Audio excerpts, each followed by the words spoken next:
Hello, this is Matt on the Moon Lambeau channel. SEC hypocrisy is on display as they sue yet another project, and you won't believe the nonsense. Actually, why do I even say that? You're absolutely going to believe the nonsense if you've been following anything that's been happening for like the last 8+ months with the SEC versus Ripple case and how they've treated Ethereum and everything else in between. You're going to believe it. It's just infuriating. So I want to run through this piece from Crypto Newsflash titled SEC sues Rivets for $18 million unregistered securities offering in 2017. And then I've got this article, also from Crypto Newsflash, titled We Must Stand with Ripple and Coinbase Against the SEC, and Here's Why. And I thought this was a good article, so I wanted to run through this as well. But before going any further, I do want to be clear that I do not have a legal or financial background of any kind. I am not offering legal or financial advice, and you definitely should not buy or sell anything because of anything that I say or write. I'm just a simple little Moon Lambo doing Moon Lambo things all up on the YouTubes, which is to say I'm making YouTube videos as a fun hobby. That's all that's going on here, damn it. And if you don't like it, well, you can just get out. And in we go. Rivets. What is Rivets? Well, I had not heard of them. And I will also say at the outset, I do believe that most ICOs are probably securities violations. A number of them are also scammy. And so I'm not saying that the SEC shouldn't go after such projects. I am saying that they should stop being asshats. I do insist that they stop being asshats. So we'll see if they end up complying with that Moon Lambo request/demand. Anyway, the U.S. Securities and Exchange Commission has charged Rivets with an $18 million illegal securities offering.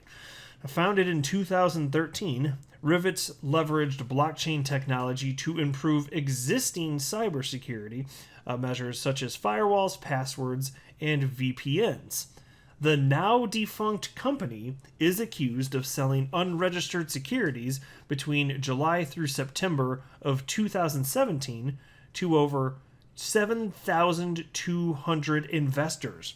Now, per the regulator's September 8th complaint, the defendants are Rivets Corp. Founder Steven Sprague. It's probably Sprague, right? That's a fun way to say. I don't know how the hell to say this stuff. Anyway, and the firm's subsidiary Rivets International.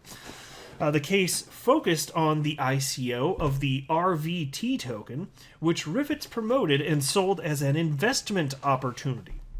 Now, Rivets used proceeds to capitalize on its business by developing an app, ecosystem, and cybersecurity hardware. So that's the brief background. Now let's dig a little bit further. Let's go a little further in this piece, and let's go ahead and compare what the SEC is complaining about with this particular project to let's compare it to two big ones, Ether and also XRP. That'll be a good time, right?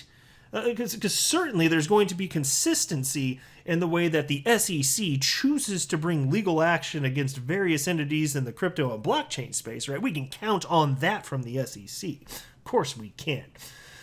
Good old reliable SEC. So here's what it says. Additionally, the defendants publicized the RVT tokens as, quote, investments that purchasers could buy and sell on the secondary market, end quote. The token, however, was not operational at the time of offering, the SEC claims. And here's a quote. Token buyers could not purchase any goods and services using RVT tokens, and the tokens had no other use in any Rivets product or service. Several months after the tokens were distributed, Sprague nailed it, stated on social media that Rivets did not have a specific release date for the Rivets app through which consumers could use the RVT token. Now, okay, so that's the quote. Where does that sound familiar? Where have we talked about such comments? Because there's the Ethereum token. Isn't it the case that Ether ended up going through some crowdfunding itself? Did it not? Oh, wait, that's right. Yes, it did. In fact, here's a piece from Gemini. You know what Gemini is, right? The cryptocurrency exchange Gemini, created by the Winklevoss twins. Like, this is not some sort of fringe concept. It's understood that Ethereum had an ICO. And so look at this. This is from Gemini here, powered by Gemini. Ethereum and the ICO boom. This is what the piece is titled. There's just a little piece of this I want to cover right here. Ethereum was also originally funded through an ICO, which took place in 2014. Buyers received Ether in exchange for Bitcoin, and more than 7 million Ether was sold in the first 12 hours of the sale, worth approximately $2.2 million. So pause right there. So they had an ICO, in 12 hours raised $2.2 million, and there was no existing blockchain, there was no existing product at the time. The sale, it was, they took your money, and then the promise was that they would then go and build something. Now, in this case, they actually did. It wasn't an outright scam, of course. We all know Ether's around today, number 2 in terms of market cap, worth basically like $11 billion at this point, and good for them finding success in terms of adoption, at least to this point. I own Ether. Like, I'm not sour about this. I'm not anti-Ether.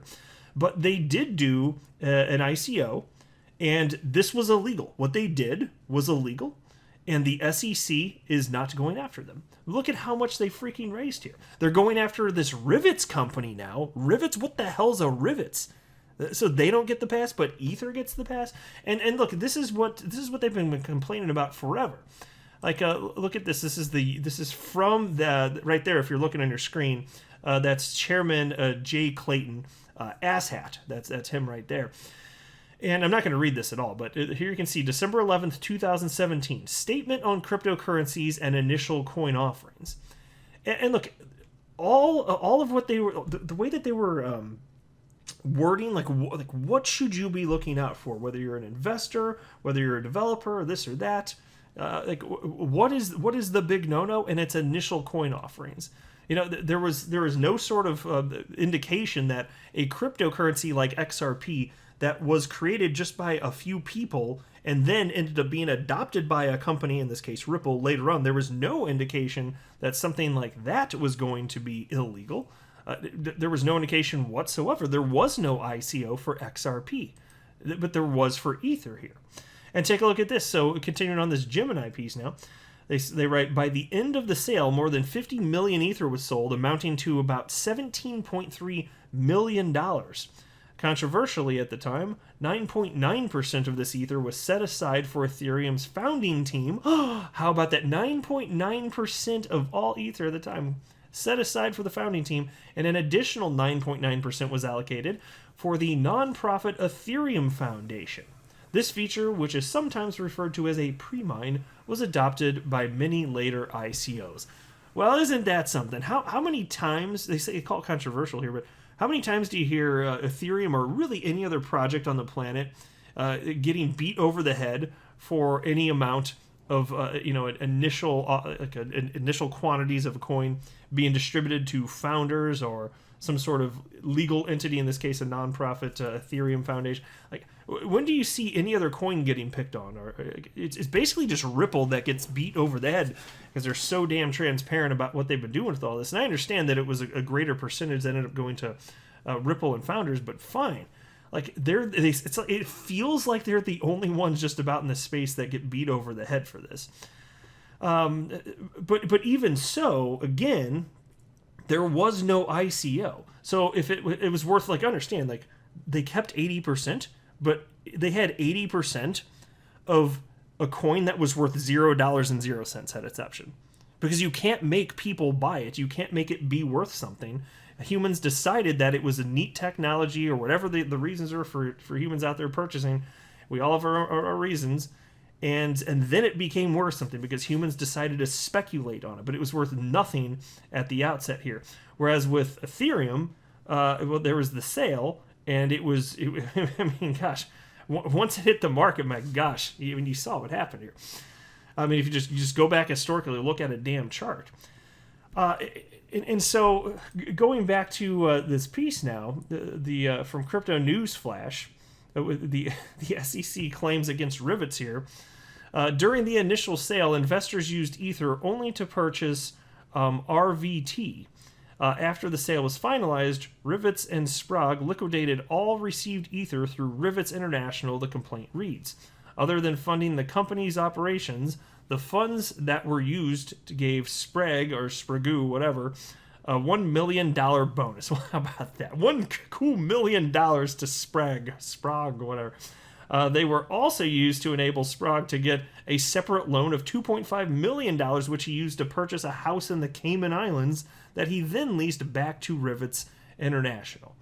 That doesn't sound so good. So look, I don't pretend to know anything beyond Rivets about that, nor do I particularly care. This is really more so about highlighting the hypocrisy and how wrong XRP holders are being treated by the SEC, because the SEC absolutely is not just attacking Ripple, they're attacking XRP and XRP holders themselves. And so there you go. And then they write, should the defendants be found guilty, the SEC is seeking injunctive relief, and this means that rather than paying for wrongdoing with money, the defendants are to stop a specified act or behavior. The regulator also seeks the return of ill-gotten gains, prejudgment interest, and a civil penalty. And so look, if this happens and they ultimately win, these guys will be in the negative for have gone through this ICO with the Rivets token, RVT. And again, the company's now defunct, doesn't matter, SEC's still coming after him and they're in trouble. This is nothing like what Ripple did. And Ripple gets attacked? It just doesn't make any damn sense. None of this is logical at all. The hypocrisy is clear for all to see. Which is why, thankfully, there are plenty of level-headed people in this space, and we ended up with an article like this one from Crypto Newsflash titled, "We Must Stand with Ripple and Coinbase Against the SEC, and Here's Why." So I wanted to highlight part of this.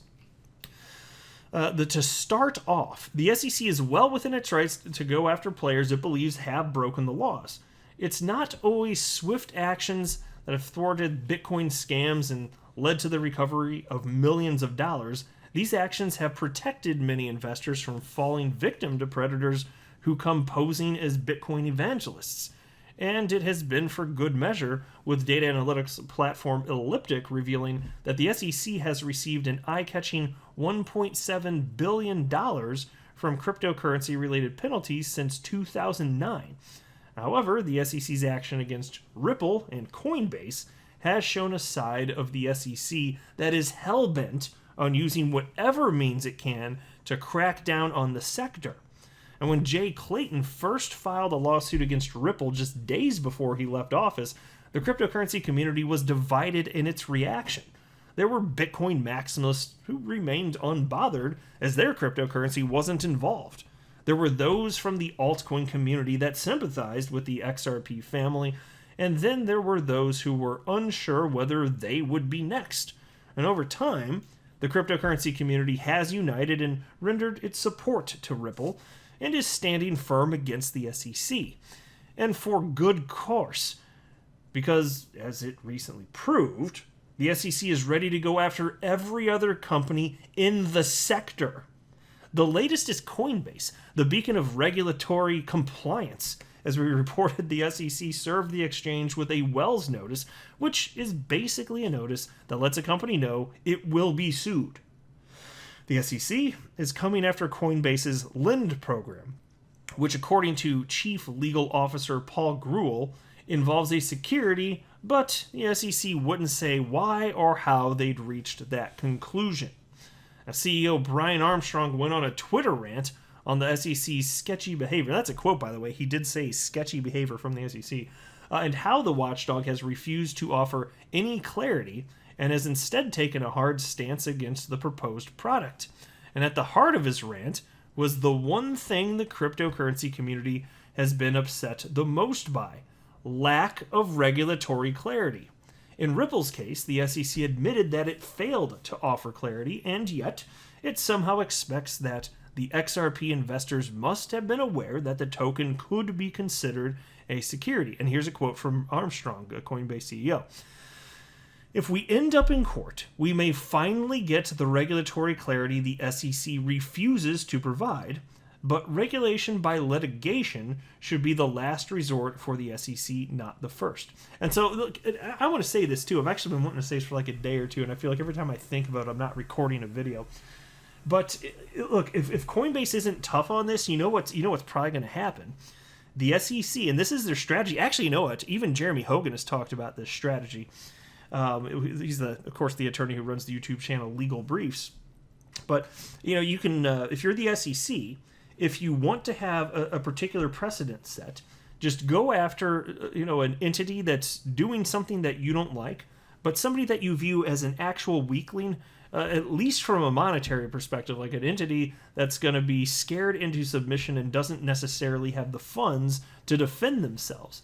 And so if you've got a company doing something similar to Coinbase's Lend program here, which is to basically offer interest-bearing accounts, if you go after them and there's some sort of final adjudication, if they're not able to sufficiently handle themselves, like if precedent is set there, like understand that's precedent set for Coinbase even, so like Coinbase, frankly, they would probably be better off actually just taking an aggressive approach and going after the SEC, or letting the SEC sue them, whatever it takes, because then they can fight back and they've got a war chest. They have a ton of money.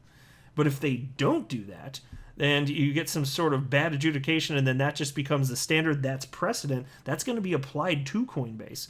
So it's more like, if some sort of precedent is going to be set, let the best fighter on our side enter the ring, and it's not going to be some little company like that. It would probably be better, I'd be willing to bet, if you let a company like Coinbase jump in. Anyway, Peace continues. That cryptocurrency companies only become aware of their regulatory standing once they get sued is the wrong way to govern the industry. As it stands, there's no cryptocurrency that has been cleared from being declared a security by the SEC. It once seemed like Bitcoin and Ether were exempted, but during the Ripple case, the SEC has gone back on this. Now, every other project is living in fear of attracting the SEC's attention for the wrong reason.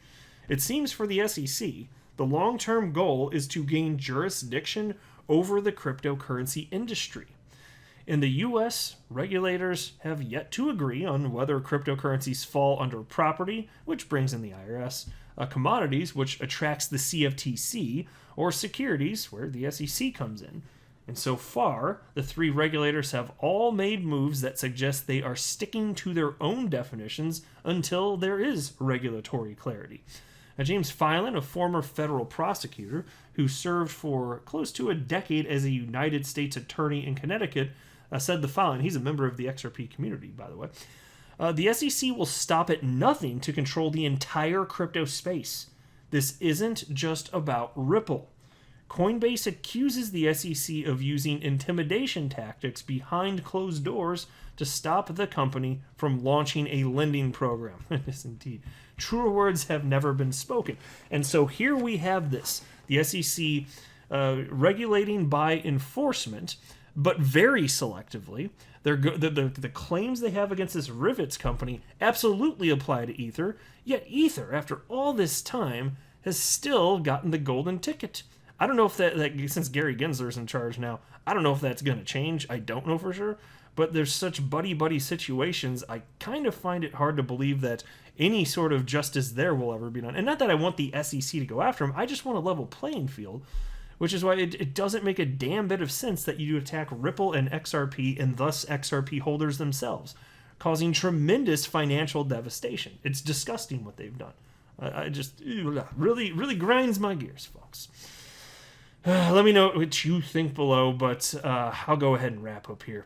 I am not a financial advisor. You should not buy or sell anything because of anything that I say or write. That would be a very, very, very bad idea. Until next time, to the moon, Lambo.